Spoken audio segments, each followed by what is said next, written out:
Contained within the Yoga Sutra attributed to Patanjali is one of the treatise's most compelling elements, which are the 8 limbs. And what I want us to think about in this conversation are the 8 limbs as being organized as nesting dolls or concentric circles, instead of limbs or rungs of a ladder. These 8 limbs, or these nesting dolls or concentric circles, teach us to self-regulate from the most gross external relationships to the most subtle and refined components of our mind, our psyche, and our energy. Before we continue, just a quick reminder, please like and please subscribe. That is really helpful for the channel. It helps other people find this content. So first, what do we have? We have the yamas. And when we take a step back and we look at the yamas, they are primarily organized as restraints or as modulations or as regulations for how we interact with the world around us.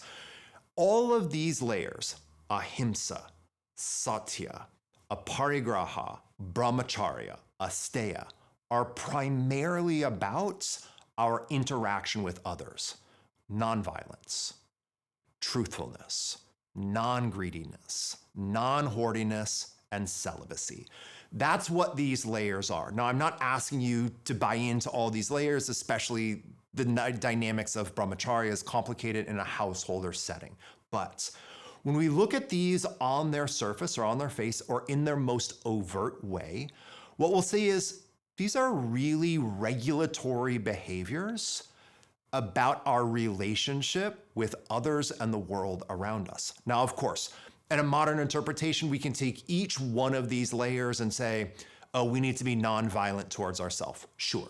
We need to conserve our energy and be truthful to ourselves. Totally. But in the most overt way, the yamas clearly are in relationship to others. And that's why they're really the broadest foundational concentric ring. Second, the niyamas. The niyamas are much more regulations of ourselves. These now are more inward facing and focused on our actions. So the yamas are focused on our actions in relationship to others. The niyamas are mostly focused on our actions in relationship to ourselves. So this is where we have saucha, or cleanliness or purity. This is where we have santosha, contentment with what we have and what we do not have. Tapas, or a fiery commitment. This is also where we have svadhyaya, self-study or reflection. And finally, we have ishvara pranidhana, or surrender to a greater power or our own personal God or deity. All of these layers are primarily oriented towards our own broad regulatory behavior towards ourselves. So that's really one step in. So a quick review. We have the broadest base, which is our relationship to others. And there's clarity that this is the first thing that needs to be regulated in order to have depth and clarity and continue to grow. Then the second nesting doll, or the concentric layer that sits just within that, are niyamas. These are our bigger macro relations to ourselves. These are our personal behaviors. So now we take another step in. This is really our third nesting doll, or our third concentric circle. And this is where embodiment more overtly begins in this treatise. We have asana. Asana in this context essentially just means to sit, be still, and be comfortable. Unlike a more modern context, asana is not considered to be a dynamic scenario. What we're being described here is a steady and firm seat. Honestly, what is he asking us to do? Sit down and be still. What we see again in this environment is now we have another layer of regulation. We've begun by regulating our relationship with others. Then we've started to regulate our relationship with ourselves. Now we've taken our gross physical body and we've made it still. And now it's time for the fourth concentric layer, which is pranayama. So what we see here is that in a Patanjali environment, or if we look at this with the concentric circle model, we see that Patanjali is now asking us to incorporate techniques in order to make our breath still. We've made our relationships to others regulated. We've given ourselves personal regulation with our responsibility towards ourselves.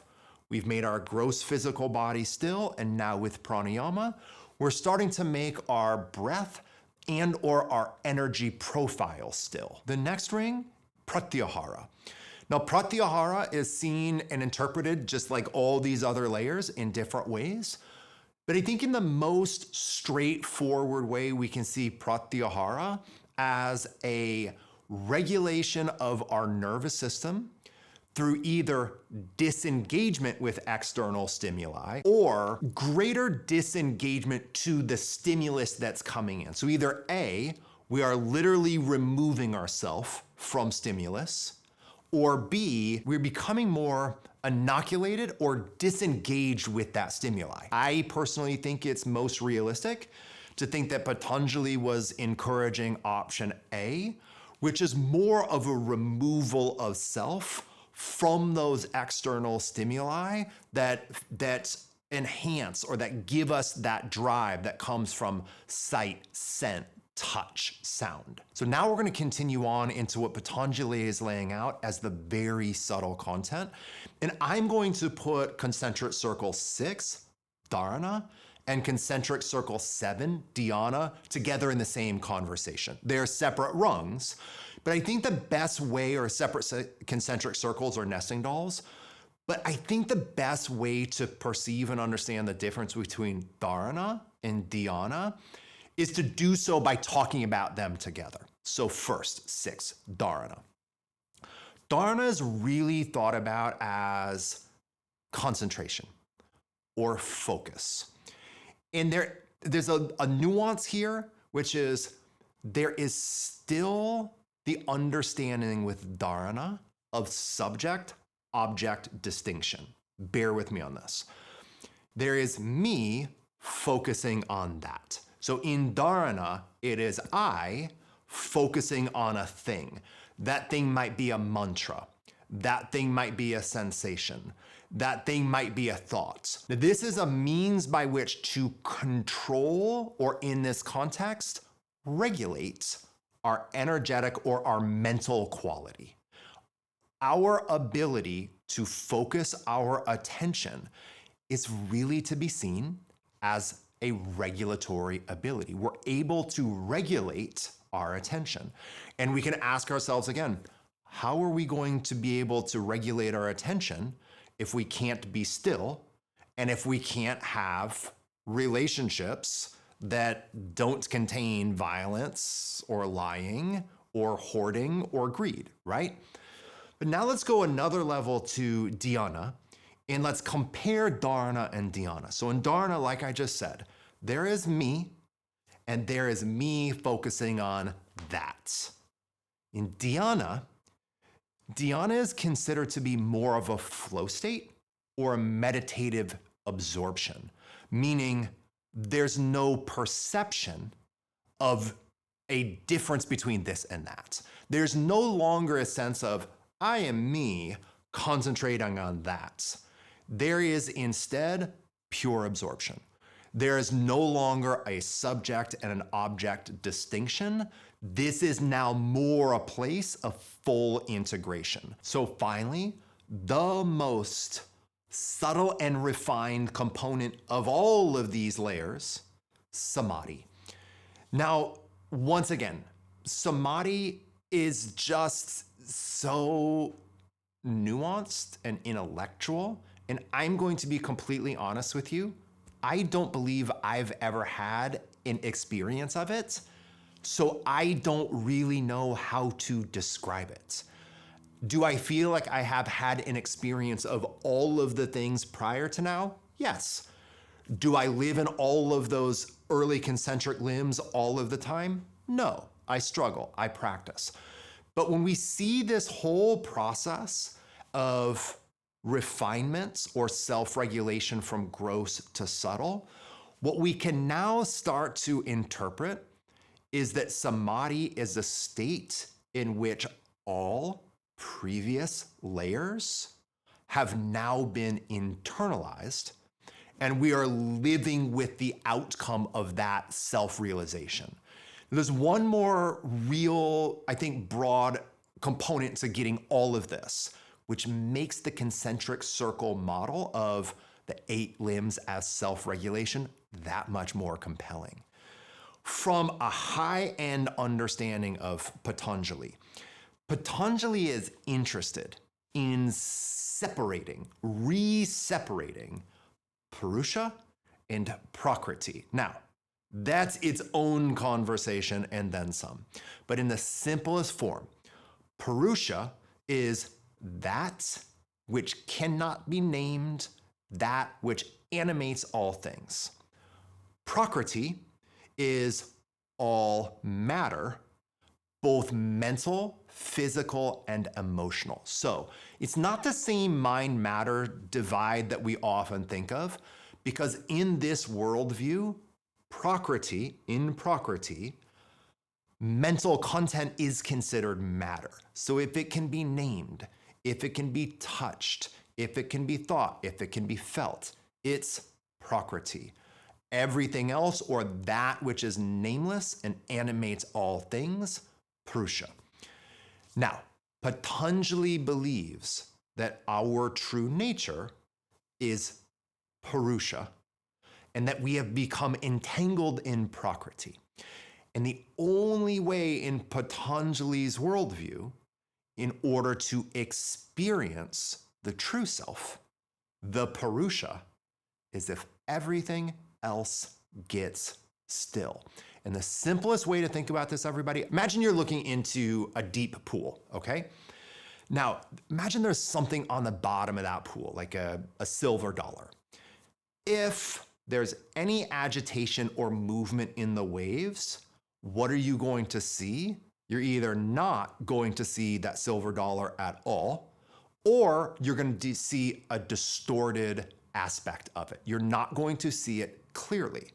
So what does Patanjali believe? He believes that your true self is like that silver dollar, and that the only way to actually see it, or another way of saying this is the means by which we experience true liberation, is when every aspect of self stops and is still enough to see that underlying reality. When we understand that that is his primary intention, and then we understand that he's laid out a scenario where we become more and more and more still in order to perceive it, then we can go back through and say, oh yeah, these concentric circles, these nesting dolls completely make sense. It's a means by which to make all aspects of self so still that the clarity of self is able to shine through. So once again, we have first, yamas. We need to regulate our relationships to others. Then we have niyamas. We need to regulate our relationship and our behaviors towards ourselves. Then we have asana. We need to be able to sit down and be still. Then we have pranayama. We need the ability to make the energy of our body and our mind and our breath still. Then we have pratyahara. We either A, need to disengage from external stimuli, or B, become impervious to it. Then we have dharana. Now we're in the layer of regulating our mental qualities. So in dharana, we're regulating our mind by focusing it. In dhyana, we're now more in a state of absorption. And then finally, samadhi, we're in a situation where everything has become so still that we're able to perceive our true nature. And in Patanjali's worldview, that's the nature of Purusha. We have made Prakriti so still that all that is left and what we're able to truly perceive and be is that pure, timeless quality of Purusha. Now, if you've made it this far into the conversation, thank you. I hope that's really helpful. To me, this gives so much more color and life and usability, if I'm being frank, to these 8 limbs. And also, if you're this far in this conversation and you know me mostly as a technique teacher, as a sequencer, as an anatomy person, the thing that got me into yoga was philosophy. I had a philosophy degree before I really knew what yoga was. I don't teach yoga philosophy outside of my trainings nearly as much because I also just like bodies and how they work, and that's what I typically focus on in so many of my classes. But it's a real joy for me to have an environment other than just my trainings to talk about this. So I hope you like it. Hit like and subscribe. Pass it on to your newer students, pass it on to your teachers, anyone that you think is this conversation is just going to give a good, grounded understanding and supportive way of working with this content.